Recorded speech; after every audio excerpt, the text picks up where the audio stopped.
Hello everyone, welcome to my YouTube channel. हाँ तो guys, आप कैसे हैं? और जो भी मुझे सब्सक्राइब करते हैं, मेरे वीडियो देखते हैं, तो मैं आप सभी की हृदय से बहुत आभारी हूँ। और आपका हर दिन मंगलमय हो और आप स्वस्थ और सुखी रहें।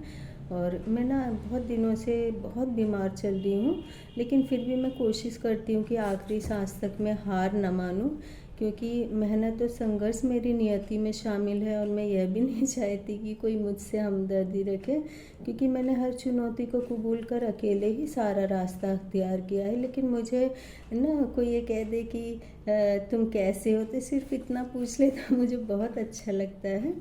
और आज मैं रील देख रही थी, और रील पर मैं काफ़ी सारी वीडियो देखती हूँ। और आजकल ना जबलपुर के वीडियो रील पर बहुत आते हैं, दुर्गा उत्सव के वीडियो काफ़ी सारे आए। और आज भेड़ा घाट का वीडियो दिखा रहे थे, तो ना भेड़ा घाट का वीडियो देख करके ना मुझे अपनी लाइफ का एक बहुत ही फ़नी मोमेंट याद आ गया। क्योंकि ना जब मैं कॉलेज में थी, कॉलेज की तरफ से पिकनिक गई थी, तो मैं एकदम जहाँ भेड़ा घाट है वहाँ बीच लहरों में मैं खड़ी हो गई, और मेरे हाथ में सैंडल थे और मैं स्लिप करने लगी। तो मेरी फ्रेंड्स बोल रही कि आज तो तू गई, बचने की भी नहीं आज, और हम और मैडम का पता नहीं क्या हाल होगा। तो मैंने कहा तुम लोग चिंता मत करो, मेरा कुछ भी नहीं होगा। और फिर ना मैं इस तरफ से ना पहाड़ों से इधर उधर हो कर के इतनी बीच लहरों में से भी ना फिर मैं वहाँ उन लड़कियों के पास चली गई। और हमारे साथ में ना एक लड़का भी गया हुआ था। हम लोगों ने ना सबने अपने अपने बैग उसी को दे दिए। अब वो सारा टाइम हम लोगों के साथ बैग लेकर के घूमता रहा कि कहीं हमारे बैग इधर उधर ना हो जाए। मैंने उससे कहा भी भाई तू थोड़ा सा इधर उधर जा कर के बैठ जा, हम लोग के पीछे पीछे घूम रहा है। बोल रहा नहीं दीदी, आप लोग के ना बैग कहीं इधर उधर हो जाएंगे।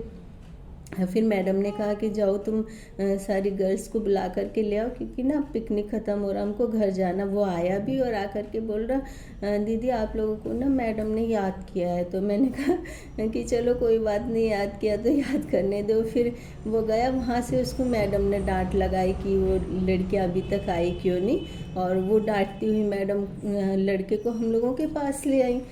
तो फिर बोल रहा है कि दीदी मैंने आपसे कहा था ना। हमने कहा बता क्या कहा था। बोल रहा मैंने कहा था ना कि आपको याद किया।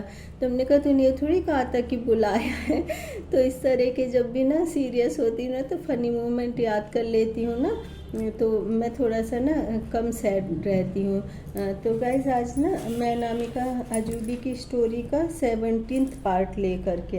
तो गाइज अनामिका अजूबी में एक ख़ास बात थी जो कि उसको औरों से अलग करती थी। उसकी जो फ्रेंड से दोस्ती थी वो ना बिना शर्तों के होती थी, क्योंकि हम शर्तों के साथ दोस्ती करें तो वो दोस्ती कभी नहीं हो सकती, महज एक दिखावा बन करके रह जाती है।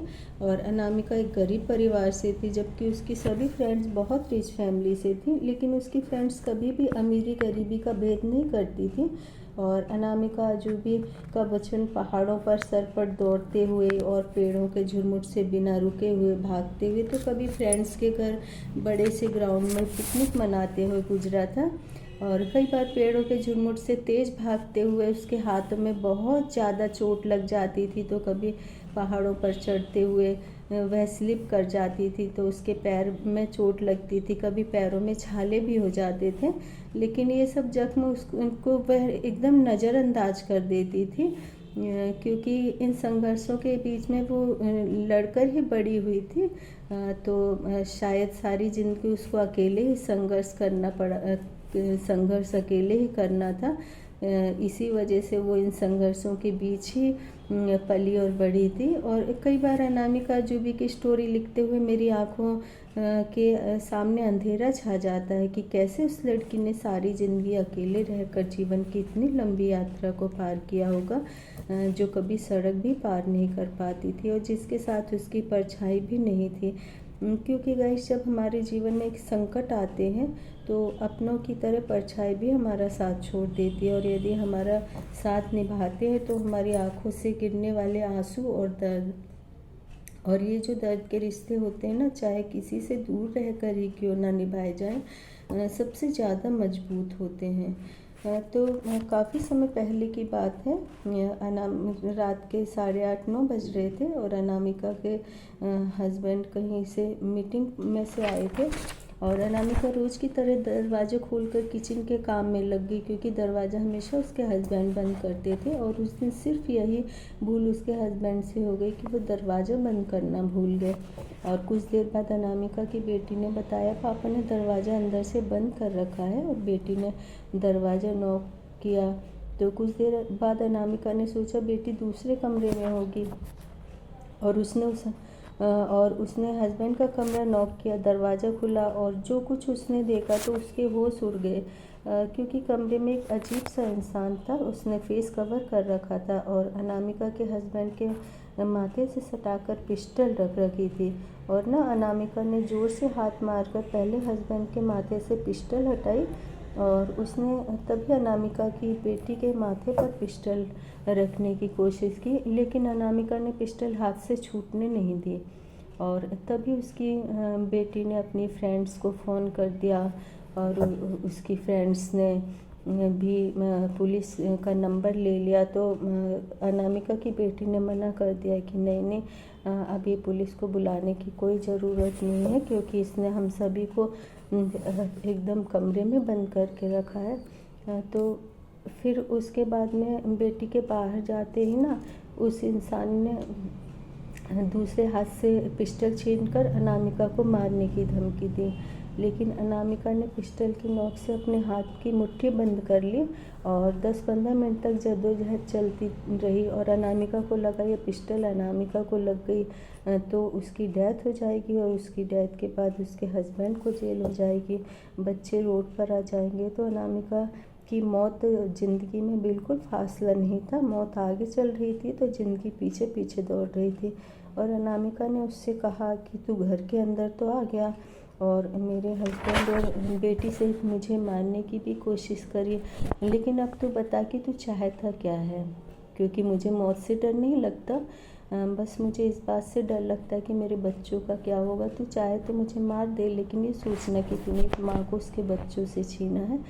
तो तब तक वह व्यक्ति होश में आ चुका था, और अनामिका ने उसको लगातार बातों में ही लगाए रखा, एक सेकंड के लिए भी उसको कुछ सोचने का मौका नहीं दिया, और वह इंसान चुपचाप जाने लगा। तो अनामिका ने उसको उसकी पिस्टल वापस कर दी और कहा कि मैं रोज़ घर के बाहर जाती हूँ किसी न किसी काम से, और यदि तुझमें हिम्मत हो तो तू चला देना गोली।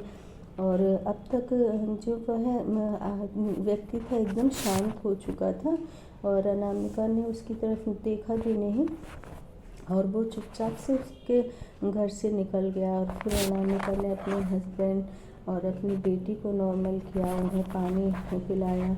और अनामिका जिस शहर में रहती है ना, वहाँ छोटी छोटी सी बातों पर ना दुश्मनी का बदला मर्डर से लेते हैं, और किसी को ये भी नहीं पता होता कि हमारी कैसी दुश्मनी है, क्योंकि कईयों की बिल्कुल ही कोई दुश्मनी नहीं होती है, लेकिन फिर भी अंदर से ये सोचते हैं कि हमारी से इनकी दुश्मनी है, और या तो मर्डर कर देंगे या फिर कुछ ना कुछ इसी तरह का ख़तरनाक नुकसान पहुंचा देते हैं। तो गाइस, जब यदि मौत का सामना करना पड़े ना, तब कभी भी पीछे नहीं हटना चाहिए, क्योंकि मौत से लड़कर तो जो ज़िंदगी मिलती है और भी बहुत लोगों को जीने का साहस देती है।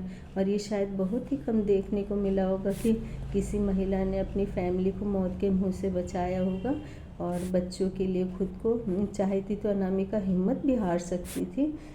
इससे कुछ नहीं होता, लोग तमाशा देखते, बातें बनती, न्यूज़ चैनल पर दिखाया जाता, और ना फिर चैप्टर क्लोज़ हो जाता। तो गाइज इस स्टोरी में भी ना मुझे ना एक कुछ फ़नी सा मोमेंट याद आ रहा है, क्योंकि मेरी बेटी बोलती है ना कि मम्मी आप ना गाना मत गाया करो, क्योंकि ना आप बहुत बेसुरा गाना गाती हो। लेकिन मुझे एक गाना फिर भी याद आ रहा है, बहुत आई। हाँ तो गाइज़, मैंने आपको अनामिका अजूबी की कहानी की इतनी डेंजरस स्टोरी की ऑडियो सुनाई, तो आप मेरी अनामिका अजूबी की स्टोरी को सुनिए और मुझे सब्सक्राइब ज़रूर से कीजिए, और आप ज़्यादा से ज़्यादा मेरे ऑडियो को आपके जितने फ्रेंड्स वगैरह हैं तो उनमें शेयर कीजिए।